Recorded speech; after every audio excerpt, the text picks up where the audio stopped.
The hustle and the struggle. Every day of the week. The hustle and the struggle. Every day of the week. The hustle and the struggle. Every day of the week. The hustle and the struggle. Cool.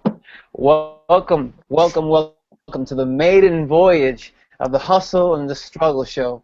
In this show, it's two resellers that are living the full-time reselling life. I'm PVP from NJ. That's my tag there on Facebook, and the man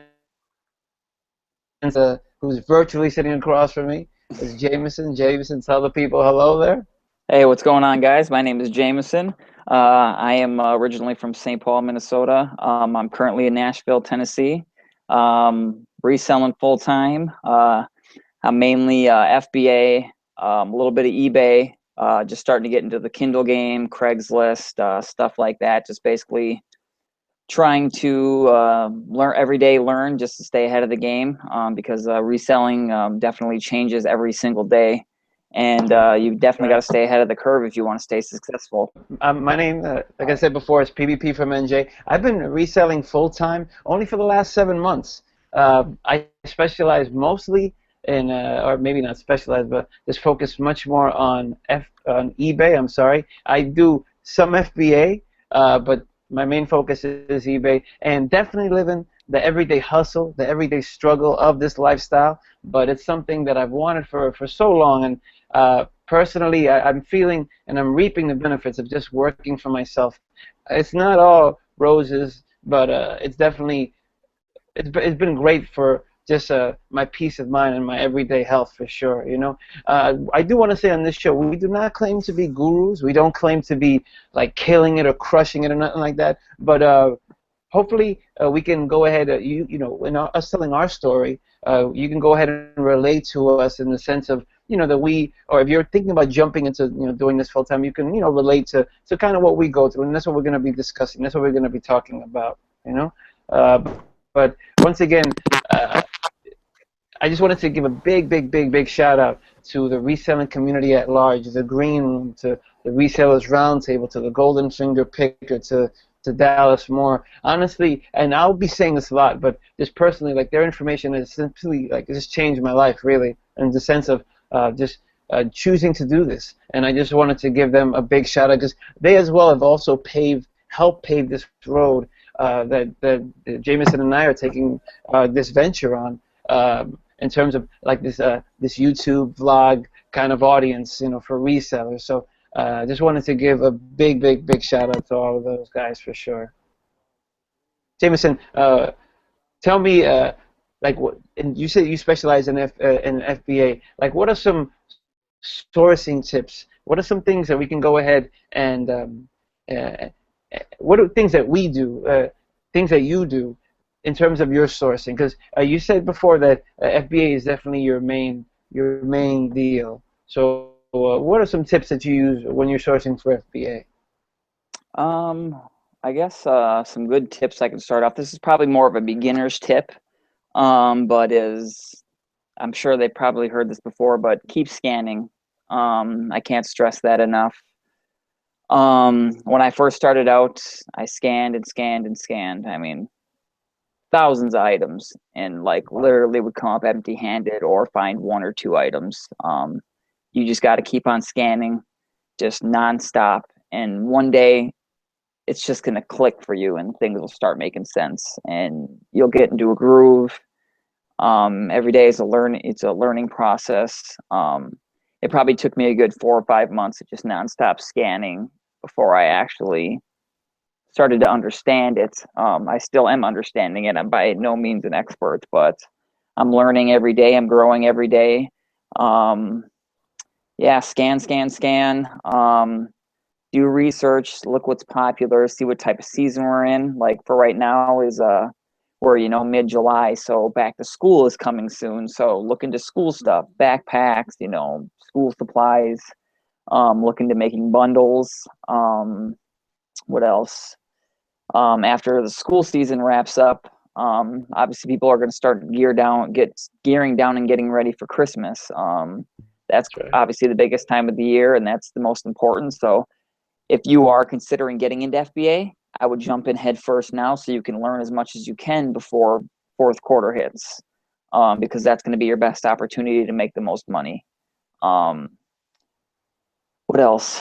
Oh, Jay, I wanted to ask, like, some folks sometimes ask, like, do you spend all day, like, in the like scanning or in the thrift store looking for items? So, you're very experienced, in the sense of like looking for items, no, you having your go-to items. But how much time would you spend, like, in terms of scanning? How much time would you spend, like, in a thrift store or in a Goodwill or? Um, it really depends what I'm doing that day, how much time I've got. Usually when I go to the Goodwill, I am sourcing for FBA and eBay. So it might take me a little bit longer than normal. If I'm going just for FBA, I can be out in a half hour. If I'm going for eBay as well, I usually do clothing as well, part-time. I could be in there for an hour or so. When it comes to clothing, I'm always trying to learn new brands, check different styles, learn about women's clothing, men's shoes, women's shoes. So I'm constantly trying to learn.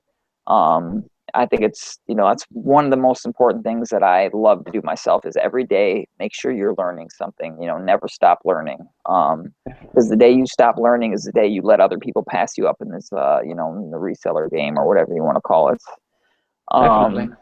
But yeah, if I'm there for FBA, I can be in and out in 30 minutes, 20 minutes. I jump right And in. I yeah, hit the Goodwill. I go straight to the electronics and just go from there and just kind of work my way around the store. definitely, definitely. Myself, like I said, I do eBay, and most of my stuff on eBay is clothing, or just random, unique brick and brack kind of items. Yeah. What I definitely try to specialize in, like if I have a sourcing tip with eBay, 100% use the eBay app. Take your phone, use the eBay app, and when you see something that catches your eye, something that's interesting, what I would suggest, do a search on eBay on your phone at the thrift store. Like refine the search, do a search for completed items, do a search for sold items, and well, first of all, just do a search for the item. I'm sorry. Do a search for the item, and if there's like 1,000 of that particular item, I wouldn't even touch it.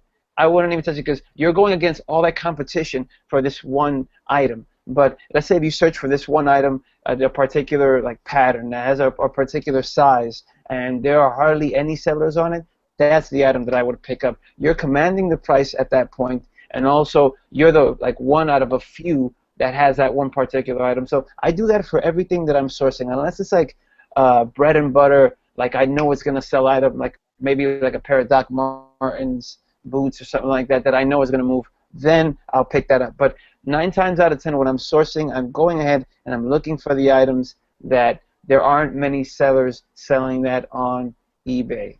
Or the same with FBA. That's how I go about it with FBA as well. Like I have to just make sure that there's not other people on there, or there's a minimal amount of people selling this one particular item. I just make it'll build up your store of like just unique items. You're the go-to to get those things. So I'm real big on that. If there's a sourcing tip that I personally use, it is that. You know, your eBay, the eBay app Awesome. on your Awesome. smartphone. Look for unique items for sure. Definitely. Definitely. So that I is. guess, Oh, I'm sorry. What were you gonna say? no, no, go ahead. Go ahead. Go ahead. Go ahead.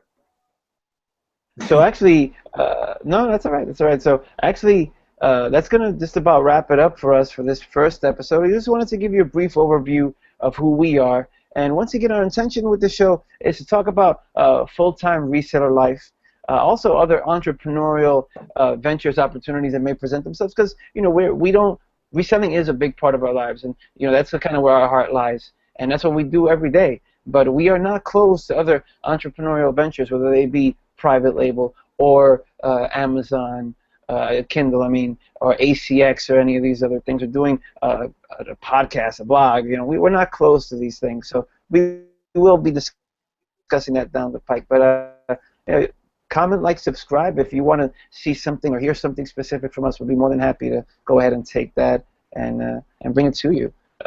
Jamison, you have any final words for the fine folks listening to us or watching us here now in the worldwide interwebs? Yeah. Let's see. Yeah, we definitely plan on doing this show roughly 3 times a week, That's hopefully. right.